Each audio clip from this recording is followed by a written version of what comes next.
Smart summary Hindi में आपका स्वागत है।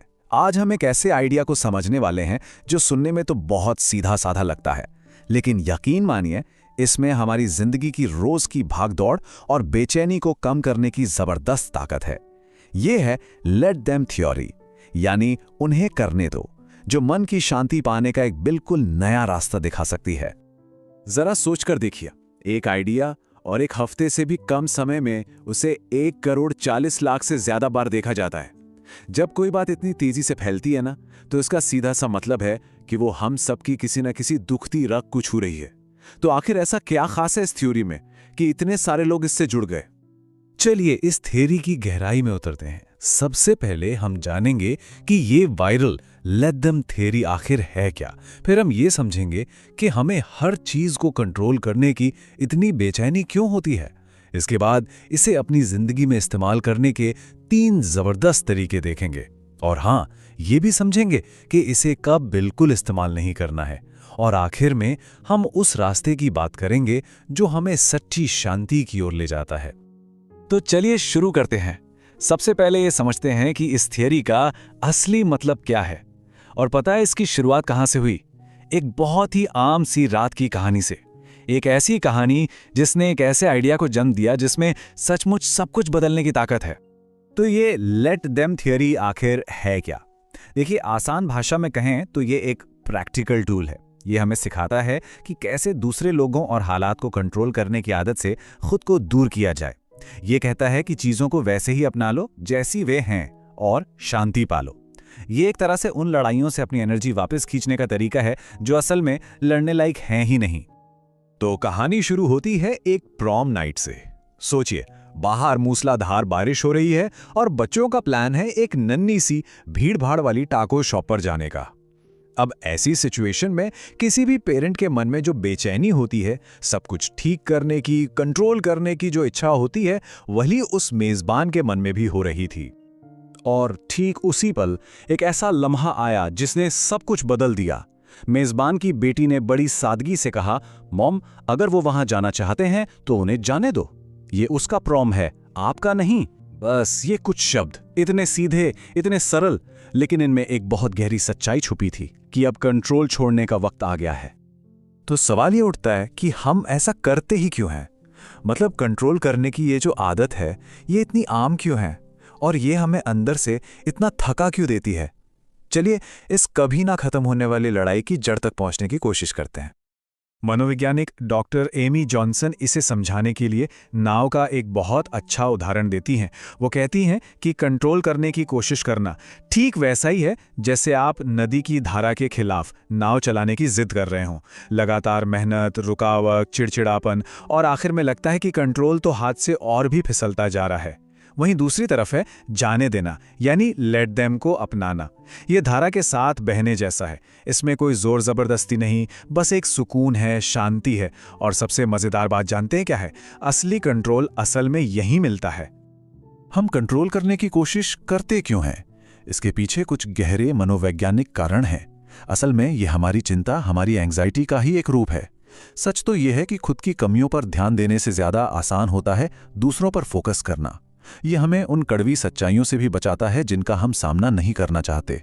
और कई बार तो हम ये गलती कर बैठते हैं कि किसी को कंट्रोल करना ही प्यार जताना है। ठीक है, तो अब हम ये समझ चुके हैं कि हम कंट्रोल क्यों करना चाहते हैं। पर अब आते हैं सबसे जरूरी सवाल पर, इस थ्योरी को अपनी असल जिंदगी में, रोजमर्रा की जिंदगी में लागू कैसे करें। तो चलिए अब उन 3 मुख्य तरीकों पर नजर डालते हैं जहां इसे अपनाकर हम अपनी जिंदगी में सबसे बड़ा बदलाव ला सकते हैं। ये 3 बहुत ही शक्तिशाली तरीके हैं। पहला, इमोशनल शांति के लिए डिटैच होना, यानी खुद को थोड़ा अलग करना। दूसरा, दूसरों को उनकी ग्रोथ के लिए फेल होने देना। और तीसरा, लोगों को बस वो बनने देना जो वो असल में हैं। चलिए अब एक एक करके इन्हें समझते हैं। पहला तरीका है डिटैचमेंट, मतलब अपनी उम्मीदों को और दूसरों के फैसलों को मैनेज करने की जरूरत को छोड़ देना। मान लीजिए आप किसी शादी में गए और आपको अपने दोस्तों से अलग टेबल पर बैठा दिया गया। अब आप चाहें तो इस पर गुस्सा हो सकते हैं, दुखी हो सकते हैं, या फिर आप सोच सकते हैं ठीक है, उन्हें करने दो। जैसे ही आप ये सोचते हैं, आप खुद को बेवजह के इमोशनल दर्द से बचा लेते हैं। अब दूसरा तरीका, ये थोड़ा मुश्किल है लेकिन बहुत ज्यादा जरूरी है। ये है लोगों को उनके कामों के नतीजों का सामना करने देना। जब हम हर बार किसी को बचाने के लिए कूद पड़ते हैं ना, तो हम असल में उनसे सीखने और आगे बढ़ने का सबसे बड़ा मौका छीन रहे होते हैं। चाहे वो बच्चे का स्कूल में लंच बॉक्स भूल जाना हो या जिंदगी का कोई बड़ा सबक। असफलता से बड़ा कोई टीचर नहीं होता। ये जो लाइन आप देख रहे हैं, ये हमारे तीसरे तरीके की जमीन तैयार करते हैं। आप उस इंसान के साथ रिश्ते में नहीं हैं जो वो असल में है, आप उसकी काबिलियत के साथ रिश्ते में हैं।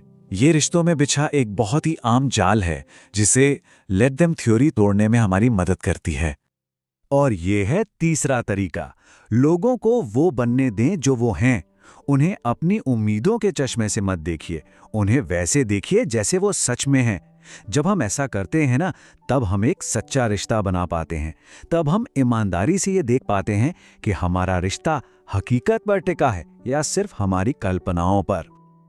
लेकिन एक मिनट रुकिए, इससे पहले कि हम इसे अपनी जिंदगी का मूल मंत्र बना लें, ये समझना बहुत बहुत जरूरी है कि लेट देम थियरी हर सिचुएशन के लिए नहीं है। ये शांति पाने का एक जरिया है, मुश्किल हालातों में हाथ पर हाथ धरकर बैठने का बहाना नहीं। इसकी कुछ साफ सीमाएं हैं जिन्हें जानना ही चाहिए। इन 3 बातों को बिल्कुल साफ साफ समझ लीजिए।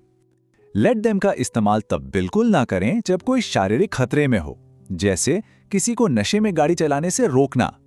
तब बिल्कुल ना करें जब आपको अपने अधिकारों या जरूरतों के लिए खड़ा होना हो, जैसे अपनी सैलरी के लिए बात करना। और तब तो बिल्कुल भी नहीं जब किसी ने आपकी बनाई हुई कोई मजबूत सीमा तोड़ी हो। इन सिचुएशंस में आपको एक्शन लेना ही होगा। तो अब जब हमने इस थियरी को लगभग हर एंगल से समझ लिया है, तो सवाल यह है कि इसे अपनी जिंदगी का हिस्सा कैसे बनाएं। इसके लिए चलिए एक बहुत ही आसान लेकिन पावरफुल टूल किट देखते हैं। इसका इस्तेमाल आप कभी भी किसी भी पल कर सकते हैं, जब भी आपके मन में कंट्रोल करने की इच्छा जागे। ये 3 सवाल किसी भी सिचुएशन को देखने का आपका नजरिया तुरंत बदल सकते हैं। पहला, खुद से पूछिए, मुझे असल में किस बात का डर है। दूसरा, मैं किसके मामले में दखल दे रहा हूं, ये मेरा काम है या उनका। और तीसरा, किस चीज में ज्यादा शांति महसूस हो रही है, कंट्रोल करने में या जाने देने में। ये सवाल आपका ध्यान बाहर से हटाकर आपकी अंदरूनी शांति पर ले आते हैं। तो आखिर में पूरी बात बस एक सवाल पर आकर टिक जाती है, आप कंट्रोल चुन रहे हैं या शांति। ये एक ऐसा चुनाव है जो हमें हर दिन में कई बार करना पड़ता है, और इस थ्योरी का पूरा सार इसी एक सवाल में छिपा है। अगर इस विचार ने आपको भी सोचने पर मजबूर किया है, तो प्लीज इसे लाइक करें, सब्सक्राइब करें और इसे अपने उन परिवार और दोस्तों के साथ जरूर शेयर करें जो अपनी जिंदगी को अपग्रेड करना चाहते हैं।